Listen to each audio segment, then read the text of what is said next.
The family has already sailed 20,000 miles. You all set? They're now on the last leg of their journey, leaving the South Pacific island of Raiatea and heading for Australia, 3,500 miles away. Australia, we were going to sell the boat and go back home and put the kids back to school and go back to work. Okay, guys, come on, let's go.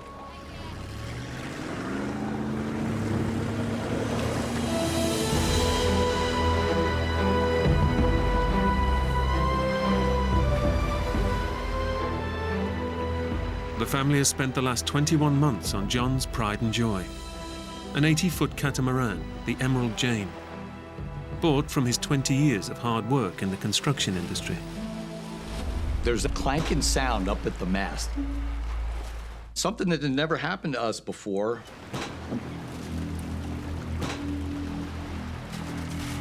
You see anything? Shackle. Where? It's loose. And the boom was now smashing into the mast repeatedly.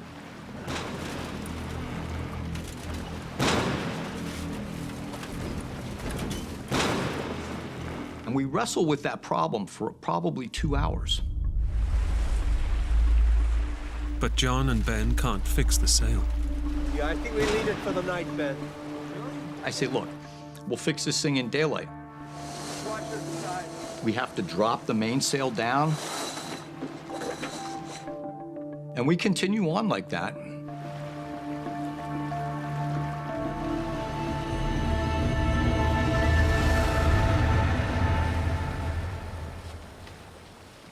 As dusk falls, John sets the boat's navigation system to avoid one of the many tiny islands that dot the Pacific Ocean. And the Emerald Jane heads into the sunset. It's glorious. It's glorious. I'm just like at one with the universe.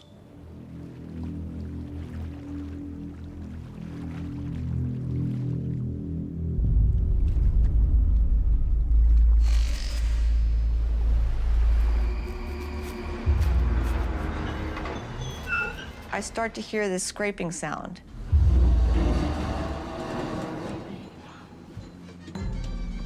It's very light. And I just think in my head, well, maybe it's a floating coconut palm or something we've just hit. Go back to your picture on it. It's great.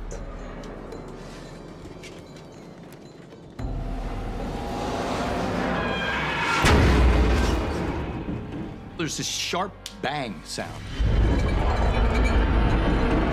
Then it starts to get louder and louder. I run into the salon. Like chalk on a board on steroids, man. It's just ripping our ears apart.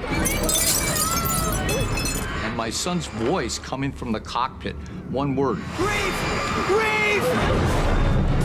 He's screaming, Reef. We looked at each other in horror. And in that same second, I hear this big boom. I just got thrown a good 5-10 feet. The Emerald Jane has smashed into a submerged coral reef. John slams the boat's engines into reverse.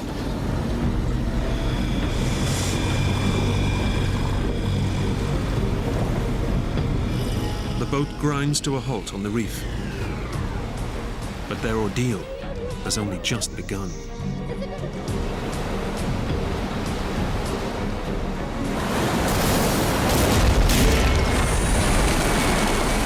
This giant wave hits the boat. The ocean has punched its way through the hull of the boat. The water just comes shooting through, exploding. I feel like I'm in the scene from Titanic.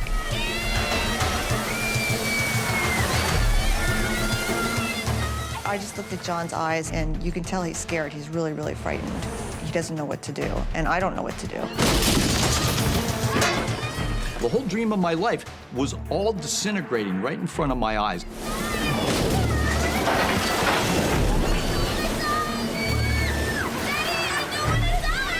And they're screaming, I don't want to die, I don't want to die.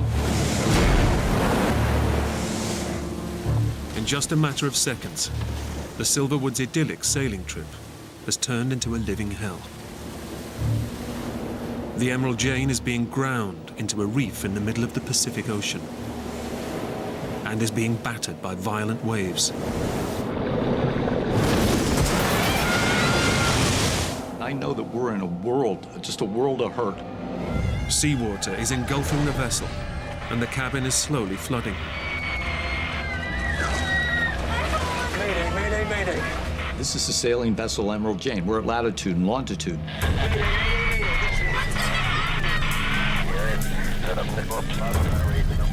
I can hear French voices, just like static in the universe.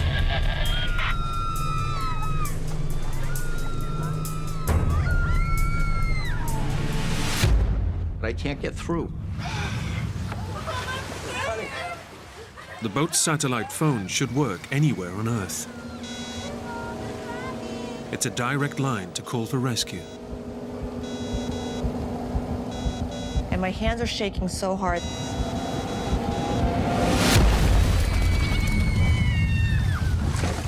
I drop the phone, so the phone just dies.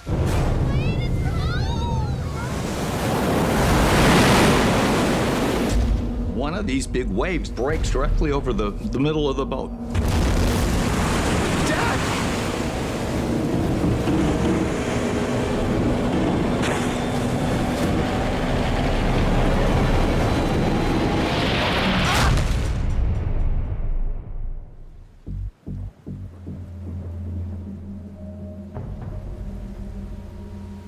I'm flat on my back.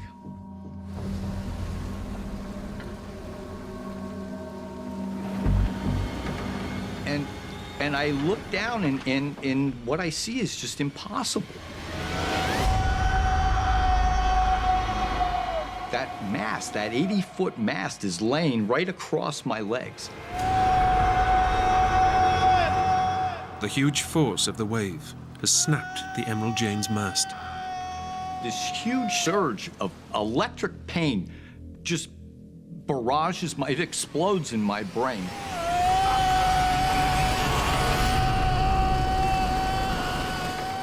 I heard my dad scream. The falling mast has also hit Ben, striking him on the head. My head was just pounding, like my ears were ringing, and I could feel like, you know when you can feel your heartbeat in your head? And the next thing I know, there's Ben's face, you know? He's got blood coming down both sides of his face, and he's looking down at me. And I pull myself up and doing a sit-up. I'm confronted with these two white bones, the remains of my lower leg, and they're shattered.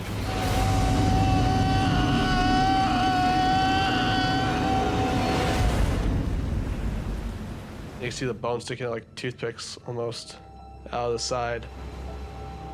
The mast has almost completely severed John's leg below the knee. And beneath that, there's just this pool of blood that's spreading on the deck.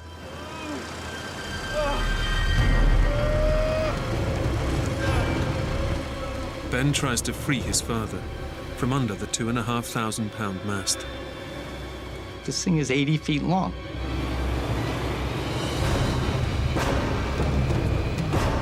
It's impossible. And I couldn't like just pull it out.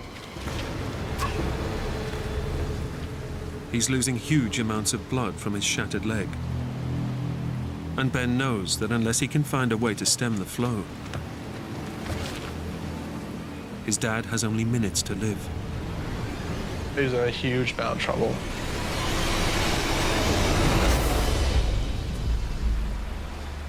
Dad! I said, Ben, my leg's broken. I'm trapped.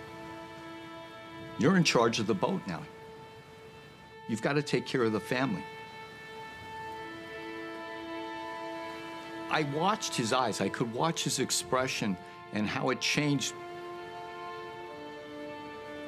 Becoming a man. I could see that come over his face.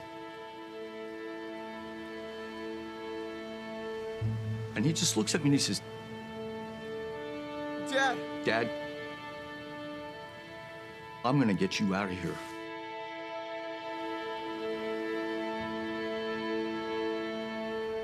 I really didn't think about what the actual burden was on me or the responsibility. My reaction was just to keep doing stuff. Or his dad will die. Within minutes, there's my son. It's gonna hurt. And he's got an idea. He takes that line and he wraps it around my thigh.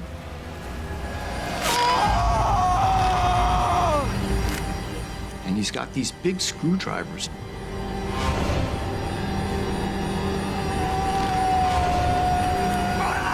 I wrapped it around as many times as I possibly could and then linked it together.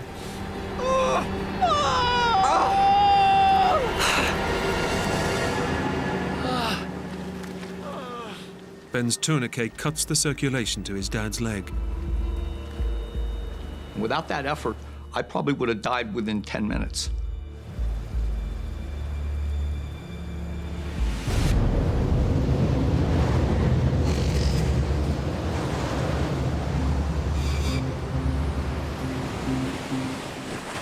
With John pinned down beneath the immovable mast, the Silverwood family can do nothing but hunker down and pray for the waves to subside. But there's just no let-up.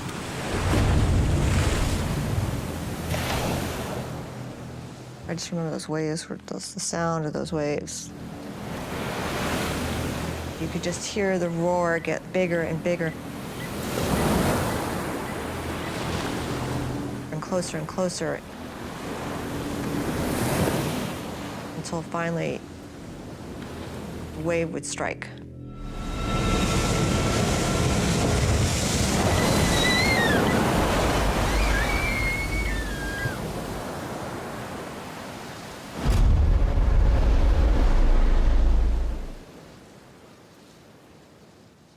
Out of that whole horrible abyss that I was lost in, there just came this single word, and that word was no. I wasn't gonna quit, I was gonna fight. I was not going to give up.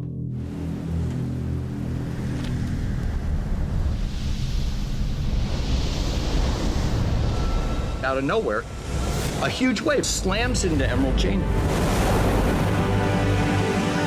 I see the mast, it's being lifted higher than ever before. In that same second, I pushed as hard as I could. And then the mast slapped back down on the deck and I was free. But 3 hours under the mast have left John in a terrible condition. It made my stomach turn just to see his leg just hanging by, I mean, literally a piece of skin.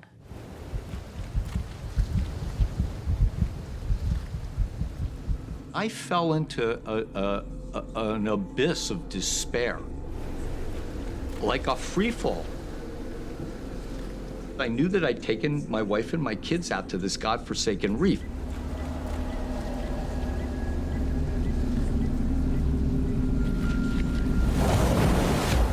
This whole thing was my idea. I understand completely what's going on. I was not concerned about myself.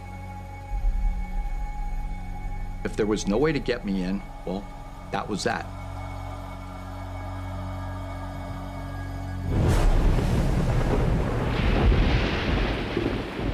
Now, as head of the family, Ben is faced with getting the 3 young children off the boat and across the reef to the tiny outcrop of dry rock. As soon as the wave broke and started to recede, that's when I jumped off the boat.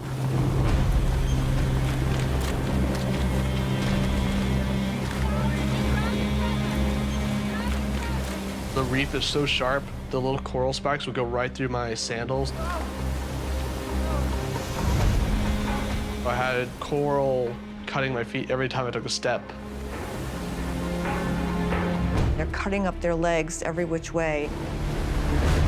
We have the waves breaking on our legs, and our legs are getting absolutely cut up.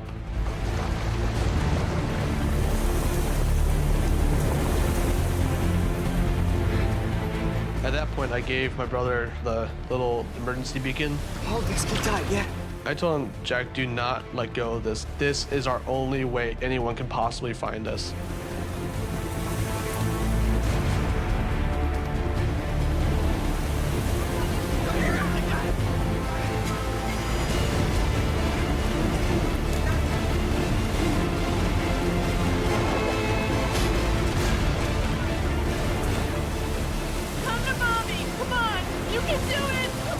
You've got to get off the boat now, too. You've got to get off the boat.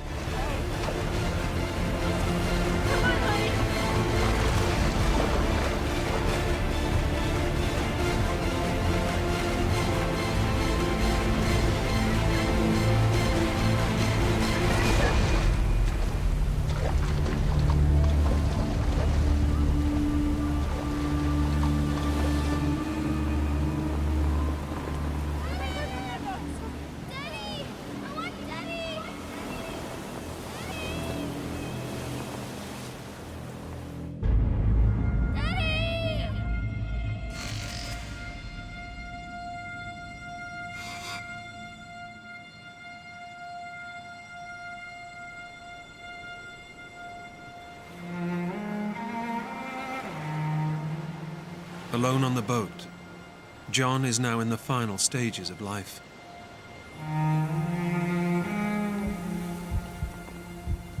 And he begins to give up. There was no possibility of saving me out there. And I don't have any hopes whatsoever of being rescued. This little piece of boat that I'm on is going to just slide off the edge of the reef, and I'm going to sink a mile down to the bottom of the ocean. But the thought of watching John die alone on the boat haunts Ben and his mum. If we don't get him off the boat, he doesn't have a chance. He doesn't have a chance. I have to get him off the boat.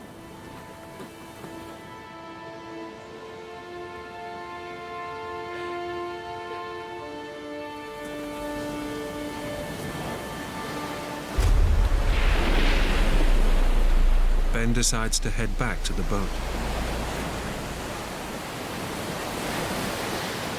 Mom, go to the life raft. I'm gonna go to Dad.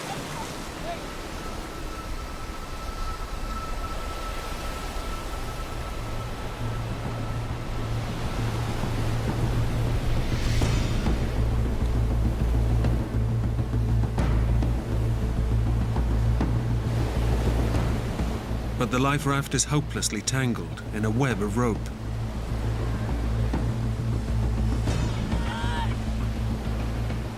Jean pulls at the life raft for over an hour.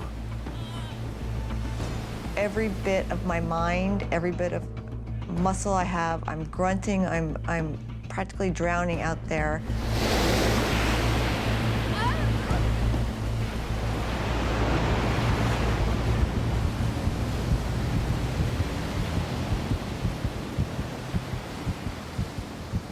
After about 40 minutes, I was completely exhausted. I couldn't do it.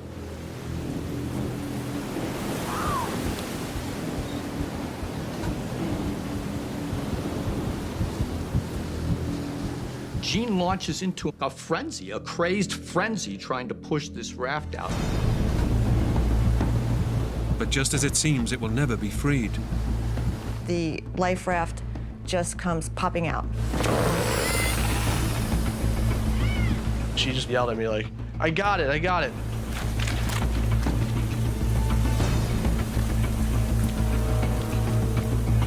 We have the waves breaking on our legs and pushing us into the boat, and our legs are getting just absolutely cut up.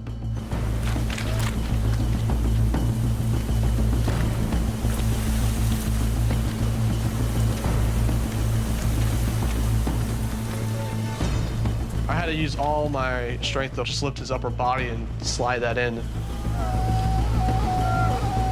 And the pain was intense. It was just a series of explosions, you know? I remember the tears that were just streamed down the side of my eyes. And my teeth are just grit.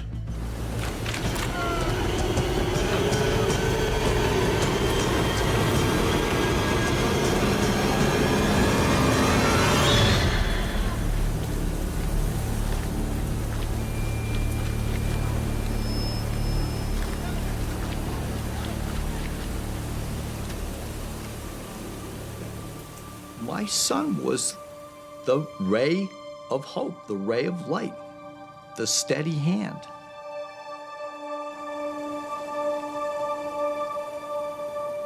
My worries were the life raft would pop some point on the reef, like before we were able to get him to safety.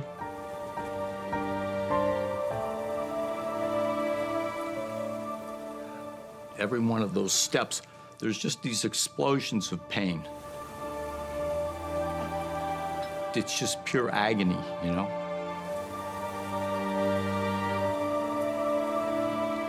That kind of pain, it takes maybe an hour to even begin to leave you. That peak of pain.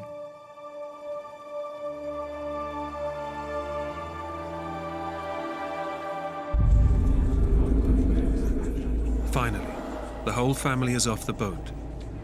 But it's been 10 hours since they crashed and set off their emergency beacon. And John is close to death. I knew my dad didn't have very long to live. I knew he wasn't going to last like till the next day.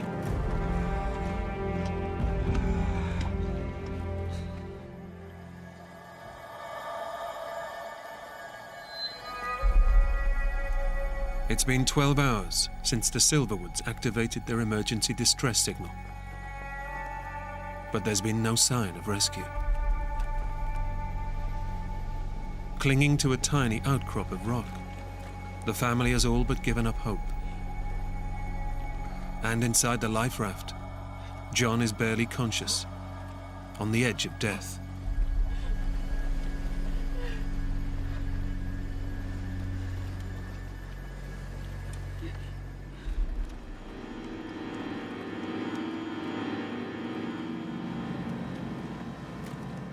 I'm surrounded by darkness.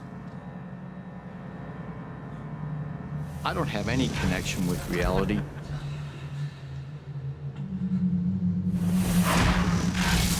I would pray, I'd ask God, in return for my own suffering, in return for my own passing, would you please save the life of my wife?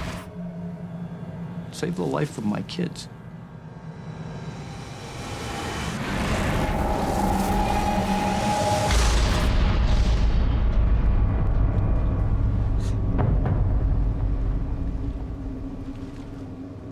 Ben has done everything he can to save his dad. He can do no more. He's now resigned to his father's death.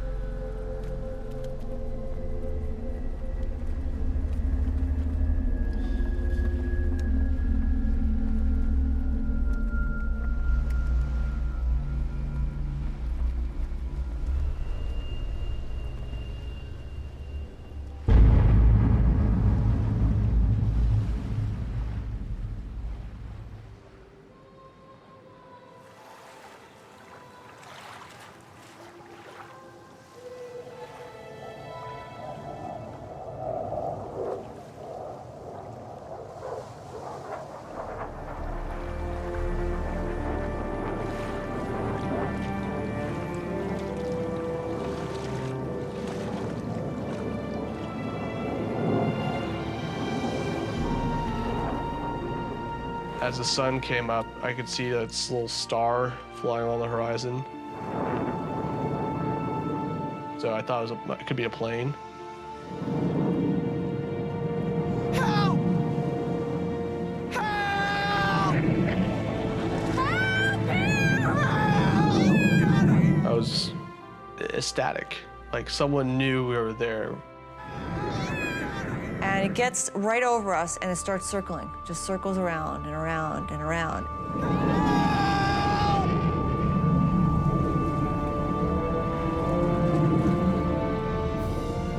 But no sooner has the plane flown over them than it disappears over the horizon.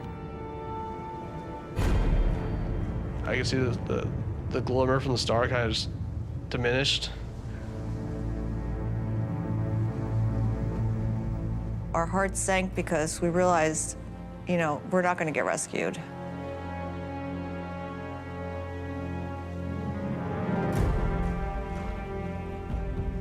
Two more hours pass, and there's no sign of the plane returning. Time was definitely running out for my dad. We need like a medic or a doctor here now.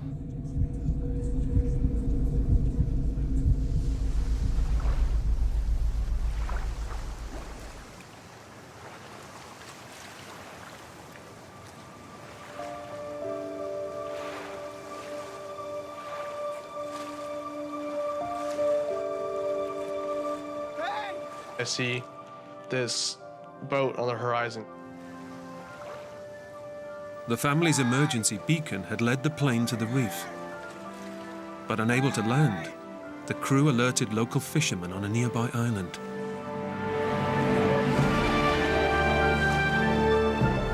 "15 hours after their boat was shipwrecked, their ordeal is finally over." That was when I finally let go. I just grabbed Ben and I held him and I cried. I can't even tell you the feeling of elation. I was just relieved, like I just dropped a huge bag or something. We're actually going to get out of this situation.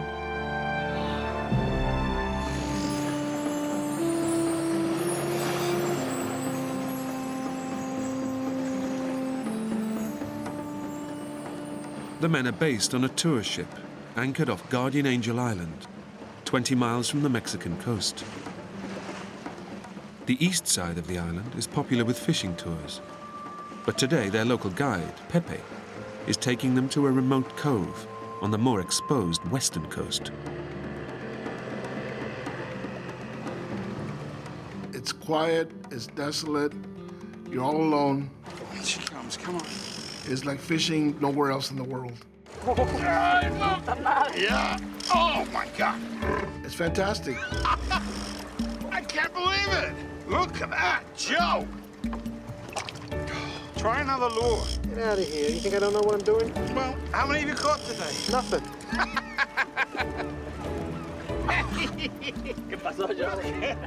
The detour to the remote side of the island pays off. After a successful day's catch, the two friends are more than happy with their guide, Pepe. He's a nice kid. He's outgoing, willing to please. Pepe did not speak any English at all. What'd he say? The bucket's too small, man. The bucket's too small. Sí, vamos. As the sun starts to set, it's time to head back to the tour boat.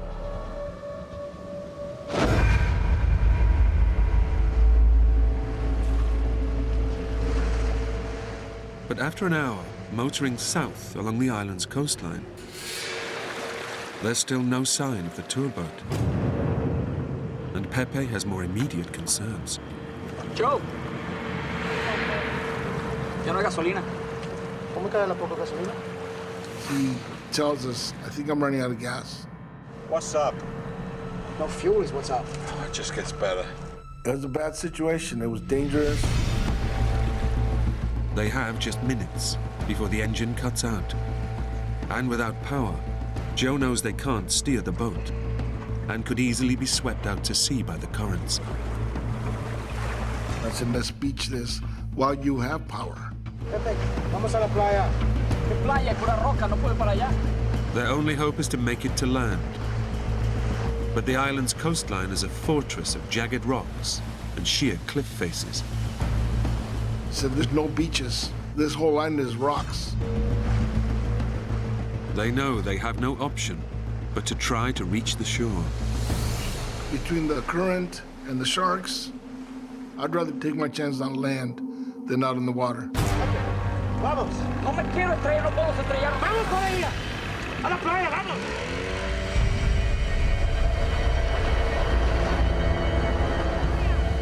The only thing you can see is the white of the pounding water on the rocks.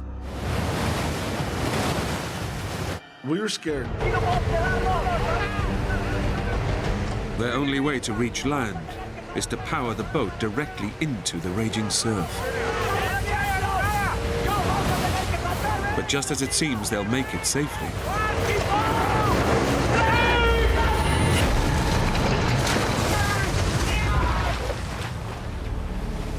surge of water hit me from behind and forced me into the rocks.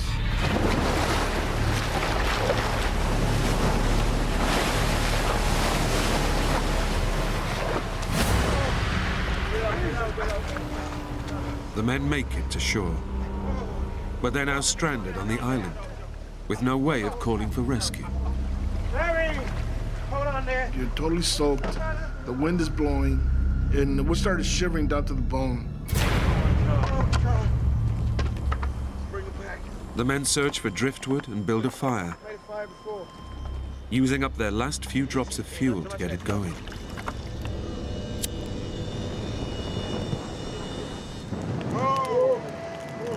Once we got the fire going, we were able to dry off, and it wasn't all that unbearable anymore.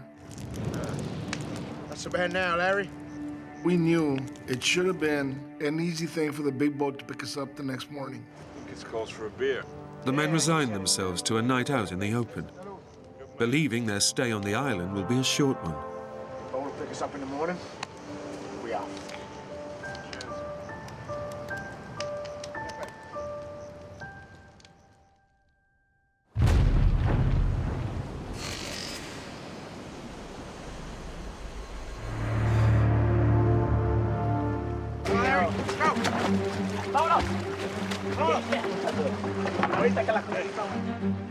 With no fuel for the boat's engine, they'll have to row to the mainland.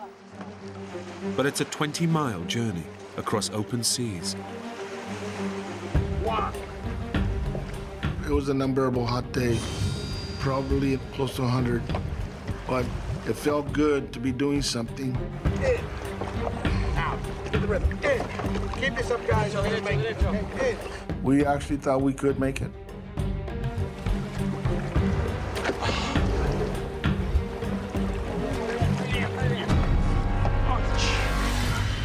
For 2 punishing hours, the men row in the intense heat, their hands torn by the rough driftwood paddles.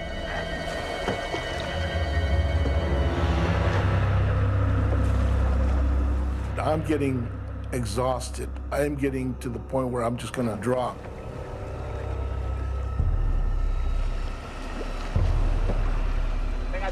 As the sun dips towards the horizon, the men's stubborn determination finally pays off.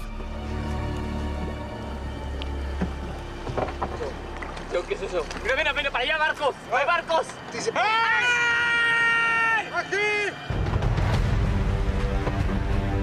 You can see people on boats.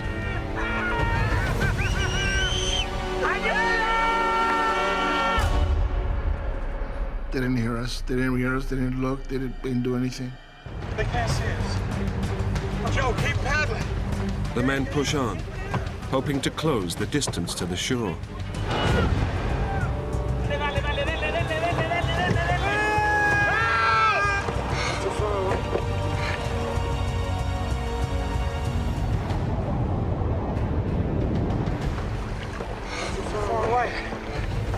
Now we couldn't make any headway. The tide has turned, and it's pulling them backwards. Come on, Joe, come on! We're trying frantically to row faster. Come on, come on! Come on! It's not that far! We're not moving. We are in some deep trouble.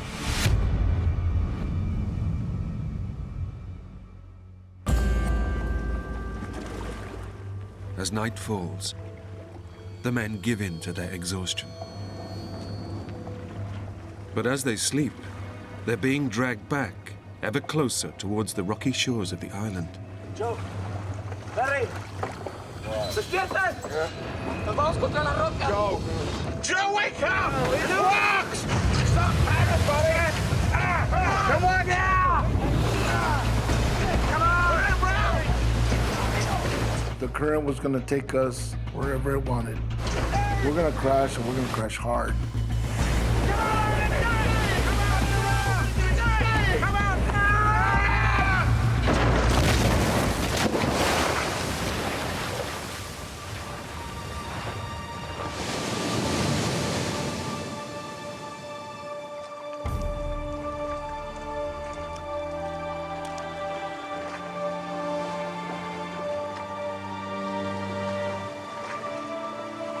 Joe and Pepe make it safely to shore. But Lorenzo is thrown violently onto the rocks, severely spraining both of his ankles. The three men's attempt to escape the island has failed, and their boat is now completely wrecked. We didn't talk much that night. Lorenzo and I were pretty down in the dumps. We were depressed. 400 miles away, in California, Joe's wife receives a phone call. That was when I learned that they were missing.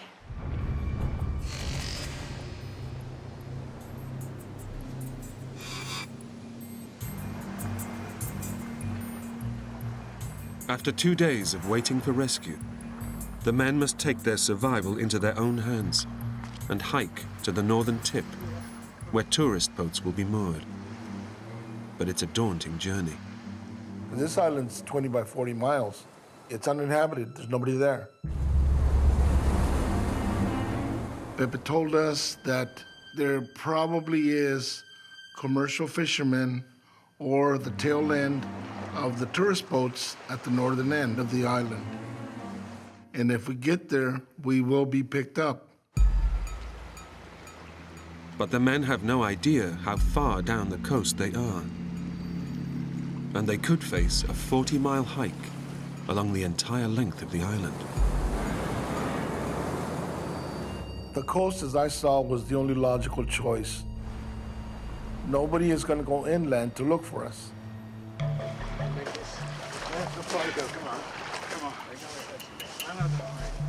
Through the burning afternoon, the men pick their way over the broken rocks.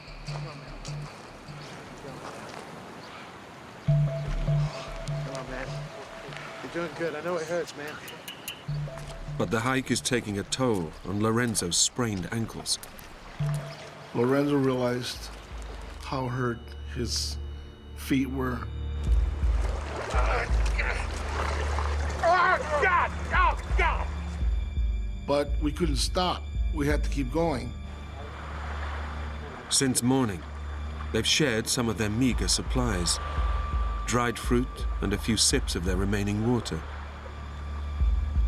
The lack of food is causing Joe's blood sugar level to plummet, bringing on the first symptoms of diabetes. Clumsiness, trembling, and a feeling of extreme weakness.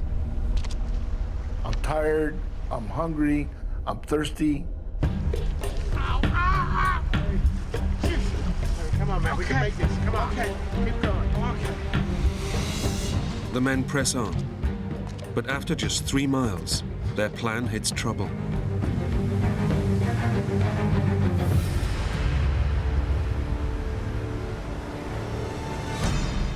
Their route north has come to a dead end. They can go no further. We're saying to ourselves, what the hell did we do now? La corriente ahorita está pesada, pero con cuidado podemos cruzar. Yo salto primero para que vean cómo. Pepe said, you know what? I'm gonna swim across.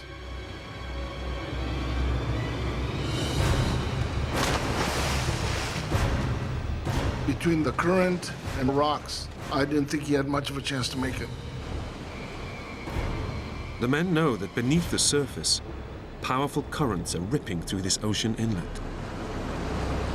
But Pepe makes it across.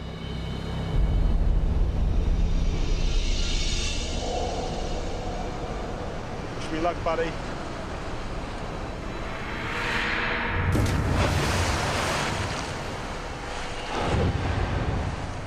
But seriously overweight Lorenzo has 2 sprained ankles and quickly starts to struggle. It's a really strong current. The water surge got him and started taking him under.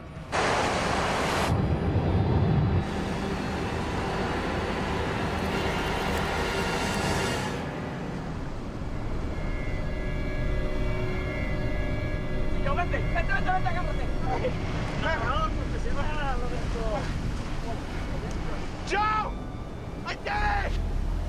No! Now it's Joe's turn.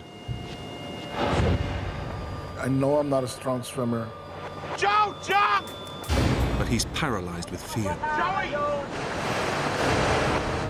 The hell with it. I'm not doing this. After a day's hiking, with little food, Joe's blood sugar level is crashing, bringing on extreme confusion. Come on, Joe! Stay here! Joe! I just said, you guys go ahead, go on. I'm just gonna die here. I can't do it! Joe! What's the matter with you? It was terrifying because I was afraid of getting pounded on the rocks.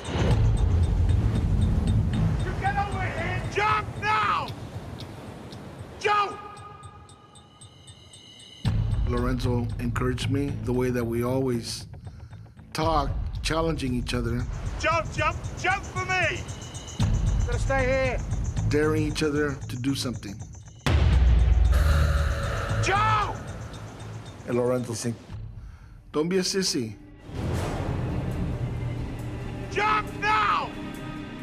And I just thought to myself, what, you know, if you're gonna die, die trying.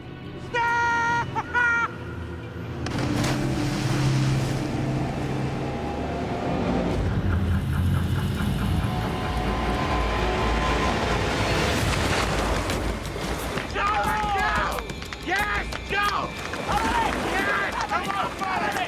Come on, Joe! Joe, come on, buddy!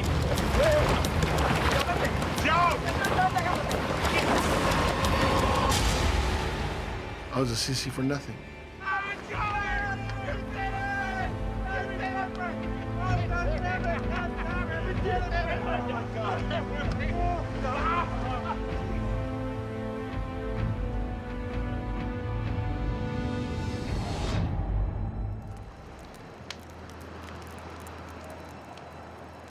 After a week stumbling through the water, Joe has deep cuts in his legs.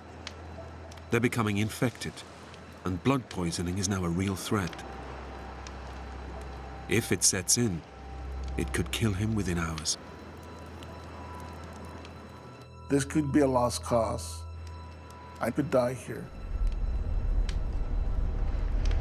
And I told him, look, I'm gonna write a letter to my wife and my kids in case something happens to me.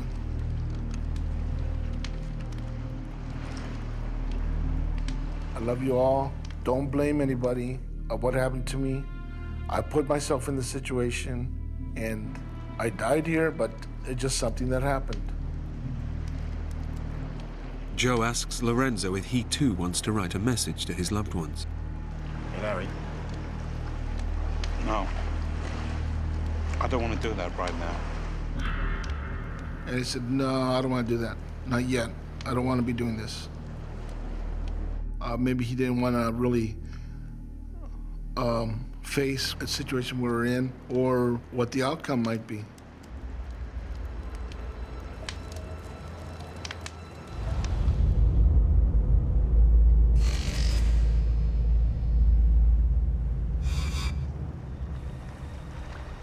The men struggle on northwards. But still, there's no sign of any fishing boats. Lorenzo is becoming increasingly depressed and irrational.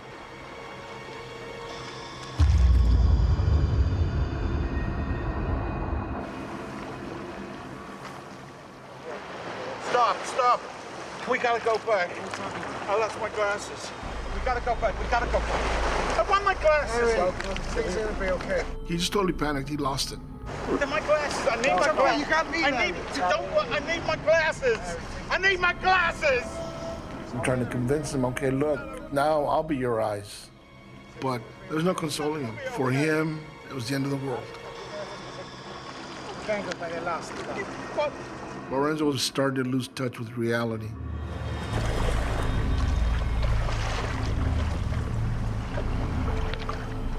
Joe, let's switch.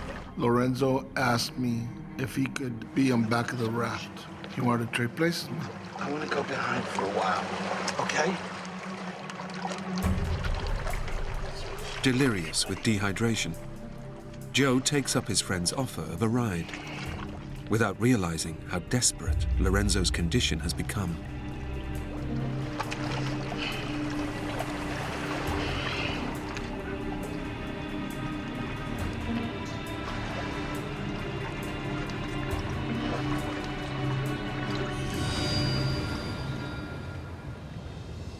I heard a gurgling noise behind me. Larry! Larry! And I turned around, Larry! and his head is underwater. Larry! Keep going! Larry! Larry! I told Pepe, he's in trouble. We must get him out of the water. Ayúdame, Joe. Joe, ayúdame. Joe, agárrale los brazos. Larry! Larry! Get him up!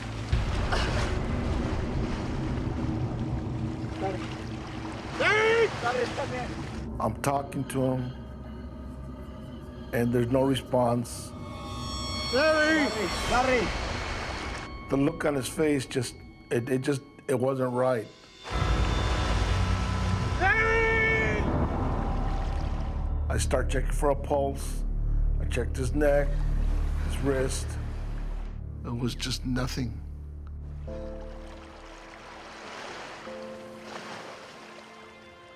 After 12 days, battling to stay alive, Lorenzo has finally succumbed.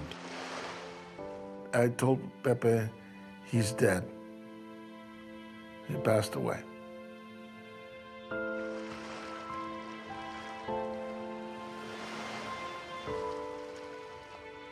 He just died, and I couldn't do anything.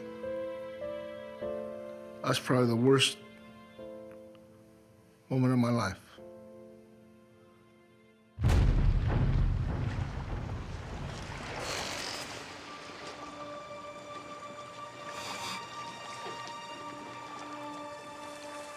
Joe decides to leave his best friend's body on the beach, in full view of the ocean and any passing boat. I want him found. I want his body found, even if it's just skeleton. I want him to be found, be taken home.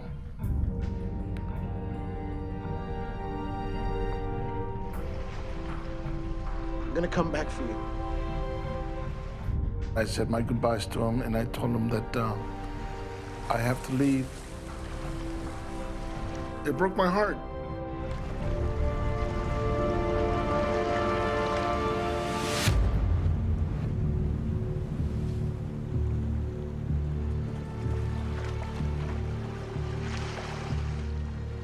Joe and Pepe struggle to keep moving north, barely clinging to life with every step. We were living moment by moment. It was no longer, can I do the 10 more feet? It was right now, can I take another step?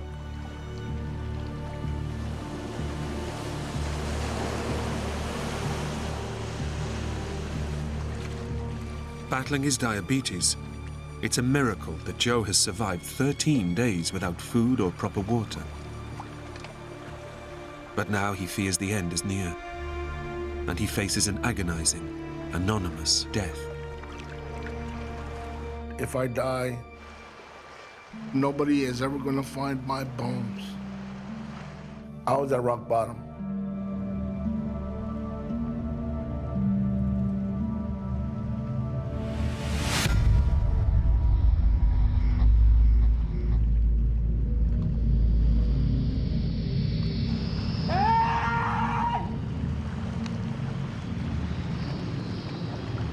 Joe, es un barco. Pepe turns around and yells at me, "Did you see that boat?" He was very excited.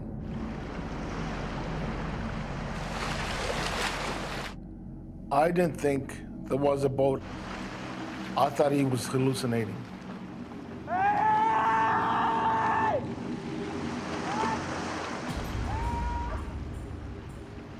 All of a sudden, I'm alone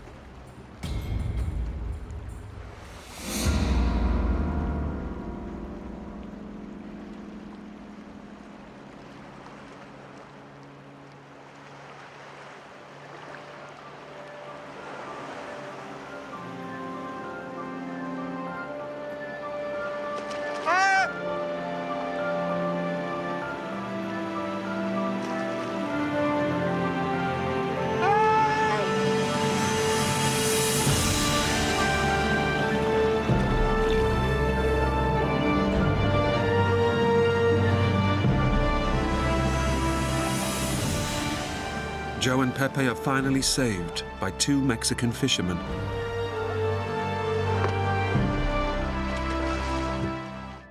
It was exhilarating to see this boat.